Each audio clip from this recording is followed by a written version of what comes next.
देखो बच्चों, तो अभी लास्ट वीडियो में हमने सेकंड चैप्टर के क्वेश्चन आंसर्स किए थे। अब इससे आगे वाला जो हिस्सा है वह हम देख लेते हैं। इसमें देखिए आपको दिया गया है a summary of the story is given below, fill in the blanks to complete it taking appropriate phrases from the box.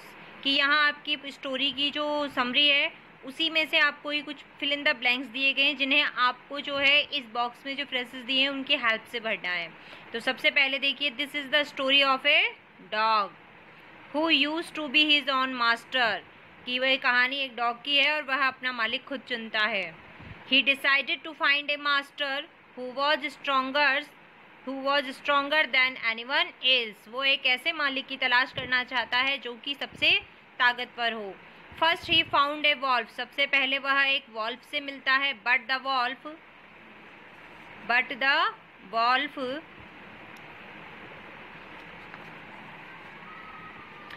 The wolf was afraid the bear. The dog thought that the bear was the strongest of all. After some time, the dog met a lion who seemed the strongest. He stayed with the lion for a long time.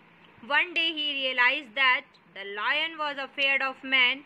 To this day, the dog remained man's best friend. कि देखिए, जब उसे पता चलता है कि जो wolf है वह भी बेयर से डरता है, तो फिर वह बेयर के बारे में सोचता है कि वही सबसे ज़्यादा स्ट्रॉन्गेस्ट है। लेकिन कुछ टाइम बाद उसे लायन मिलता है तो उसे फिर ये एहसास होता है कि लायन सबसे ज़्यादा स्ट्रॉन्गेस्ट है। वह काफ़ी लंबे समय तक लायन के साथ रहता है, लेकिन जब एक दिन लायन को वो इंसान से डरते हुए देखता है तो फिर उसे रियलाइज़ हो जाता है कि इंसान से ज़्यादा जो है वो ताकतवर और इंटेलिजेंट कोई नहीं है। इसीलिए फिर वो हमेशा से इंसान का ही वफादार और बेस्ट फ्रेंड बनकर रहा। ये आपकी स्टोरी में ही दिया हुआ था। सारा का सारा आपका जो पार्ट है वो आपके चैप्टर में ही दिया गया है, उसी में से आपको फिल करना था। देखिए, अब उससे आगे वाला जो हमारा है उसे आप देखेंगे। यहाँ आपको दिया गया है वर्किंग विथ लैंग्वेज, जिसमें each words in the box given below indicates a large number of four examples. A herd of cows refer to many cows. अच्छा, यहाँ जो आपका ग्रुप होता है, ग्रुप के लिए यूज़ किया गया है कि कौन सी चीज़ों को ग्रुप में जब बताना होता है तो किस तरीके से यूज़ करते हैं। यहाँ आपको फ्रेजेस दिए गए हैं, आपको सही प्रकार से सिर्फ इन्हें भरना है। तो जैसा कि आप देख रहे हैं मैंने फिल किया हुआ है। शिप्स की फ्लीट होती है, फ्लावर्स का बंच होता है, चिक्स के लिए ब्रूड यूज़ किया जाता है, कैटल के लिए हर्ड, स्टिक्स को हमेशा बंडल में रखा जाता है, जो शिप होती हैं वह फ्लॉक कहलाती हैं, उनका झुंड जो है। फिश के लिए स्कूल वर्ड का यूज़ किया गया है यहाँ पर, और वॉल्व्स के लिए पैक का यूज़ किया जाता है। तो ये आपके कुछ जो हैं वह आपके कलेक्टिव नाउन की तरह इनको पूरी तरह से बता दिया गया है कि कलेक्शन में जब ये सब लोग होते हैं तो उन्हें कैसे बोला जाता है। नेक्स्ट आपका देखिए, make noun from the word given below by adding ness और इटी। कि यहाँ पर आपको कुछ वर्ड्स दिए गए हैं। इन वर्ड्स में या तो इन वर्ड्स के साथ NESS नेस जुड़ेगा या फिर ITY जुड़ेगा। For some words we need to add just TY और Y। कि कुछ वर्ड्स ऐसे भी हैं जहाँ सिर्फ हमें क्या जोड़ने की ज़रूरत पड़ी है, सिर्फ या तो Y लगाइए या फिर TY ऐड कर दीजिए। जैसा कि पहला ही वर्ड देखिए आप, ऑनेस्ट। ऑनेस्ट में सिर्फ हमने Y लगाया है, ऑनेस्ट से क्या बन गया है, ऑनेस्टी। काइंड, काइंड से काइंडनेस, या आप अपने आप समझ लीजिए। ऑनेस्ट यानी ईमानदार, ऑनेस्टी मीन्स ईमानदारी। काइंड मीन्स दयालु, काइंडनेस मीन्स दयालुता। तो ऐसे ही वर्ड्स को यहाँ पर बताया गया है। नेक्स्ट देखिए, क्रूल, निर्दयी, क्रूलिटी, निर्दयता। तो यहाँ पर नाउन्स बनाए गए हैं, make nouns from the world. Cruelty में हमने TY को ऐड किया है। नेक्स्ट है काल्म यानी शांत रहना, काल्मनेस यानी स्थिरता बनाए रखना। सैड, उदास, सैडनेस उदासी। एक्टिव, सक्रिय, एक्टिविटी सक्रियता, आपकी कार्यभागिता। क्रिएटिविटी बनाया हमने क्रिएटिव से, क्रिएटिव यानी किसी भी चीज़ की नई रचना करने वाला क्रिएटिव पर्सन। क्रिएटिविटी यानी उसकी रचना करने की पद्धति। सिंसियर, गंभीर, सिंसियरिटी गंभीरता, उसका शालीनता, उसकी गंभीरता को दर्शाती है सिंसियरिटी।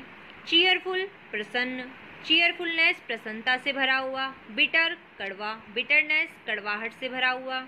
सेंसिटिव, संवेदनशील, सेंसिटिविटी संवेदना। ग्रेट महान, ग्रेटनेस यानी महानता।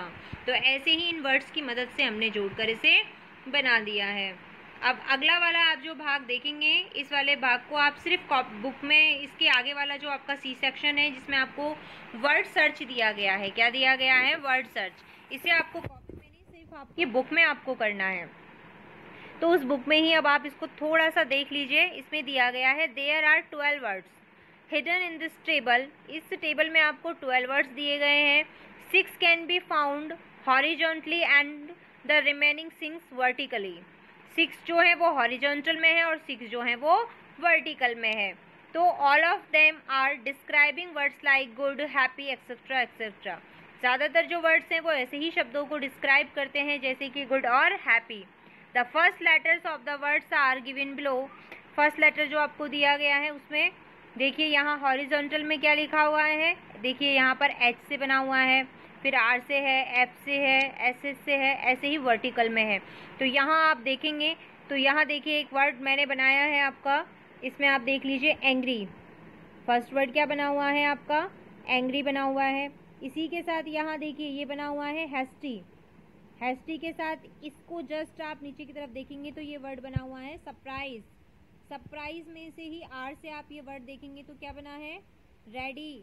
रेडी के साथ ही अगर आप इस तरीके से इसको देखते हैं तो ये बना हुआ है आपका लॉयल।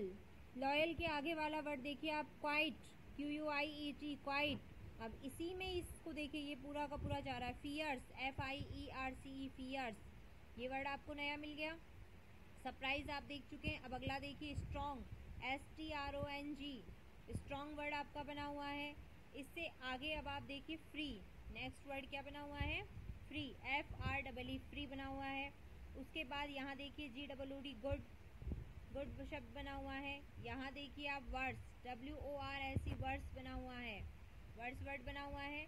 यही ऐप से अगर आप देखेंगे तो यहाँ देखिए ये फ्राइटेंड वर्ड भी बना हुआ है। तो ऐसे आपके ये 12 पेयर्स आपको मिल गए हैं। इससे सिर्फ आप अपनी बुक में भर लेना, वैसे मैंने आपको बताया है, और आप थोड़ा सा अपना भी माइंड यूज़ करो, शायद आपको कोई वर्ड्स खुद बना, पहले कोशिश करो खुद बनाने की।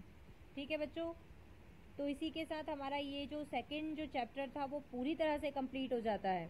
इसमें हमारे क्वेश्चन आंसर्स भी हो गए, फिल इन द ब्लैंक्स भी हो गए, मेकिंग नाउन्स भी हो गए हैं। तो इसे आप पूरी तरह से कंप्लीट कर लेना, क्योंकि फिर अब आपके टेस्ट भी स्टार्ट होंगे, आपको टेस्ट भी देने होंगे। सो अब नेक्स्ट चैप्टर हम नेक्स्ट डे पढ़ेंगे।